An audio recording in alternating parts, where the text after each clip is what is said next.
Hey, welcome! Today we are diving into something pretty wild, a new factor that's starting to shape one of the biggest decisions any of us ever make, where to live. And believe me, it's probably not what you're thinking. So let's just start with a quick question for you. Seriously, take a second. If you had to pack up all your stuff and move, what would be the #1 reason pushing you out the door?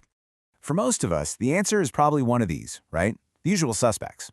You get a great new job offer, you want to be closer to your parents, you're looking for better schools for the kids, or you just need a bigger backyard. For decades, these have been the go-to reasons. But here's the thing, that list doesn't really tell the whole story anymore. There's another force at play, one that's working quietly in the background, redrawing the map of where we all want to call home. And that new reason? It's the climate. The whole idea for this explainer is built on the research from a paper called Temperature Anomaly and Residential Mobility. It really digs into how these long-term shifts in our local weather are becoming a huge, even if we don't always realize it, factor in our decision to move. Now, to really get our heads around this, we have to start thinking about temperature a little differently. We're not talking about one brutally hot summer or a surprisingly mild winter. No, this is about a bigger, more fundamental shift in the whole pattern. And the key term we need to know is temperature anomaly. This is not just some weird weather. It's when the temperature where you live is consistently different from the long-term average. The key words there are significant and persistent. It's a trend that sticks around, not just a one-off event. Think of it like this. On the left, you've got your normal weather. You know, the usual ups and downs. A heat wave in July, a cold snap in January. We expect that.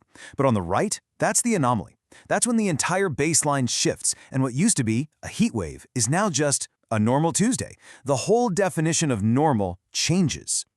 And this brings us to the real heart of the research, what you might call the climate tipping point. It's that moment when the hassle, the cost, the sheer discomfort of living with that new normal finally outweighs the massive pain of packing up and moving. This quote just nails the question we're all subconsciously asking ourselves. Look, moving is a huge deal. It's stressful, it's expensive, but you know what? So are sky-high air conditioning bills, worrying about your health, or not being able to enjoy the outdoors for months at a time. At some point, the scale tips. So, what does that tipping point actually look like? Well, obviously it's different for everyone, but the research gives us a pretty tangible example. Imagine your town starts getting about 25 times more days a year over 95 degrees Fahrenheit. That kind of consistent, oppressive heat can be enough to make people seriously start looking at real estate elsewhere. And this whole decision is a process, right? It doesn't happen overnight. First, you just kind of notice it. Man, it feels hotter than it used to.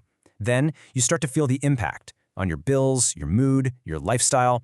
After a while, you cross your own personal threshold, your breaking point. And that's when it clicks. That feeling becomes a decision. Okay, it's time to go. Now, when one family makes that call, it's a personal story. But when thousands of families start doing the same thing, it becomes a migration pattern. So let's look at the big picture. Where are all these people going? And which places are seeing an exodus?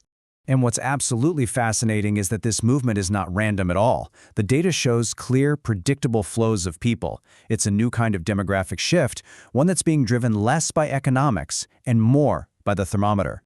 So when you line these places up side by side, a clear picture emerges.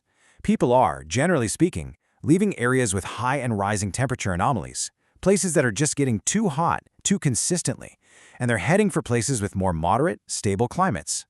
But here's the kicker. Notice that both types of places are dealing with growing strain on their infrastructure just for opposite reasons.